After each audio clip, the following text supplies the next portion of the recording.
Magandang araw mga ka-aerial defense, may ibabahagi na naman ako sa inyo. Dahil ngayong araw na ito ay may pag-uusapan tayo tungkol sa depensa, China gumanti, nagpadala ng dosenang barko sa West Philippine Sea, sinusubaybayan ng Armed Forces of the Philippines ang 44 na sasakyang pandagat ng China sa 4 na pangunahing tampok sa West Philippine Sea nung nakaraang linggo. Higit sa doble sa 17 na naitala nung nakaraang linggo. Sinabi ng tagapagsalita ng AFP para sa West Philippine Sea Rear Admiral Roy Vincent Trinidad nitong Martes, na ang mga sasakyang pandagat ay binabantayan mula ika-23 ng Hunyo hanggang 29 sa paligid ng Panatag Shoal, Ayungin Shoal, Escoda Shoal, at Pag-asa Island. Iniugnay ng AFP ang mas mababang bilang ng mga sasakyang pandagat ng China na sinusubaybayan noong nakaraang linggo sa masamang panahon. Karamihan sa mga sasakyang pandagat ay na-monitor malapit sa Panatag Shoal, kung saan nakapagtala ang AFP ng 27 sasakyang dagat, 18 barko ng China Coast Guard at 9 na barko ng People's Liberation Army Navy. Ang shoal ay nasa 220 kilometro sa kanluran ng Luzon, na nasa loob ng Exclusive Economic Zone ng Pilipinas. Ito ay nanatili sa ilalim ng kontrol ng China mula noong 2012 standoff, malapit sa Ayungin Shoal. 9 na sasakyang pandagat ang binabantayan ng AFP, 8 sasakyang pandigma ng CCG at 1 barkong pandigma ng People's Liberation Army Navy. Ang Escoda Shoal ay mayroong 4 na sasakyang pandagat, na binubuo ng 2 sasakyang pandigma ng CCG at 2 barkong pandigma ng People's Liberation Army Navy. Na-monitor din ng AFP ang 4 na sasakyang pandagat sa palibot ng Pag-asa Island, 3 barkong pandigma ng People's Liberation Army Navy at 1 barko ng CCG. Inaangkin ng China ang halos lahat ng South China Sea, kabilang ang West Philippine Sea, ang tubig sa kanlurang bahagi ng 370 kilometrong EEZ ng bansa. Patuloy na binabaliwala ng China ang isang desisyon noong 2016, ng isang internasyonal na arbitral tribunal na nagpawalang bisa sa mga pag-aangkin nito at itinaguyod ang mga karapatan ng Pilipinas sa mga katubigang ito. Ang bagong barko ng Pilipinas na may pennant number na LD-603, ay inilunsad sa shipyard ng PT PAL sa Surabaya, East Java.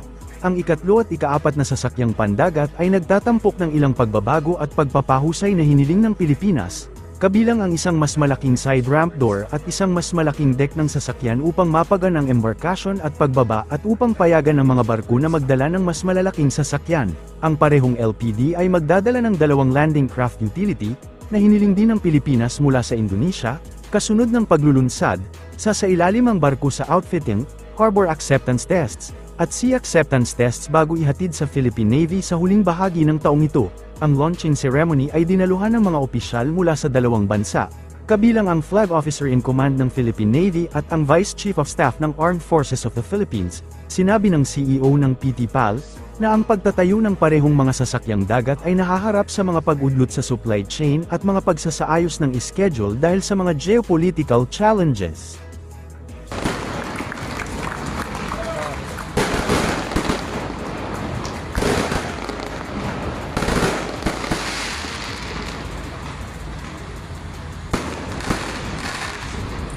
We would like to invite Vice Admiral. Samantala, sinabi ng Philippine Navy na ang LPD ay makabuluhang magpapahusay sa kakayahan ng hukbong dagat ng Pilipinas na maghatid ng mga tropa, kagamitan, at logistic, habang papahusayin din ang kapasidad nito na magsagawa ng malawak na hanay ng mga misyon, partikular na ang amphibious operations, humanitarian assistance at disaster relief at power projection. Idinagdag ng Philippine Navy na ang proyekto ay sumasalamin din sa matibay na partnership ng Philippines at Indonesian navies. Sinabi ng Philippine Navy na walang pinal na desisyon patungkol sa mga armas at sensor ng naturang barko. Gayunpaman, ang anumang mga napiling sensor at system ay dapat suportahan ang multi-mission na papel ng barko. Nagpahayag din ang Vice Admiral ng Pag-asa para sa higit pang pakikipagtulungan sa hinaharap sa pagitan ng Philippine Navy at PT PAL. Sinabi ni Lieutenant General Romel na ang paglunsad ay minarkahan ng isang mahalagang milestone sa pagsisikap ng modernisasyon ng AFP, na sumasalamin sa pagsisikap ng bansa na gawing moderno ang militar nito at matugunan ang lumalaking pangangailangan sa pag-ooperate. Idinagdag niya na ang proyekto ay nagpapakita rin ng pagpapalawak ng kooperasyong pang-industriya sa pagtatanggol sa pagitan ng 2 bansa, at ang kanilang ibinahaging pangako sa pagpapanatili ng kapayapaan at katatagan sa rehiyon. Ang mga sundalo ng US na nakatalaga sa 2nd Battalion, 27th Infantry Regiment, 25th Infantry Division, Kasama ang mga kawal ng Philippine Army na nakatalaga sa 54th Infantry Battalion, 5th Infantry Division, ay nagsagawa ng operational maneuver, itinatampok ang matatag na alyansa ng US at Philippines, pagpapahusay ng interoperability at kahandaan sa pamamagitan ng pinagsamang operasyon ng armas, multi-domain integration, at humanitarian assistance efforts para sa regional na katatagan.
So good.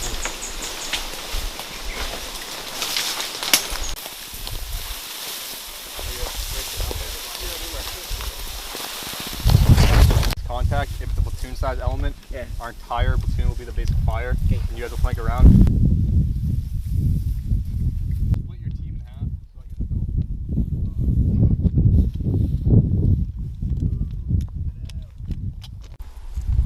Hey, Frago, straight from here across the main. Get on the east.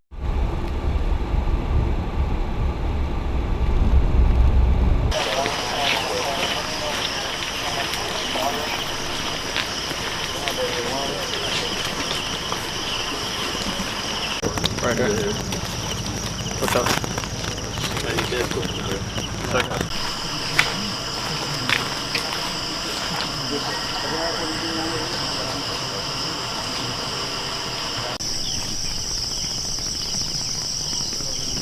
There's a pretty low chance that we actually get anything from them, but for now, just 360 security. Be ready to move to phase one, and probably pretty much beyond this hill.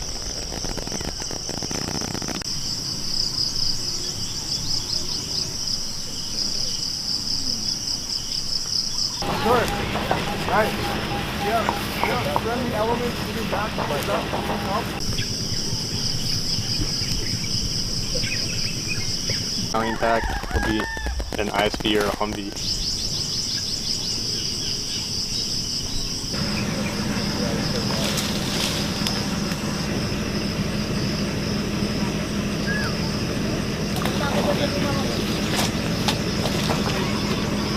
Yes, sir. Papatakan ako. Kunin mo dito, master ko. Kunin mo kan. Saan si? Pababa. Ano siya? Ano? Ano yan? Ano? Ano pa yan? Ito pa na dito. Ito yung sequence niya sa inyo.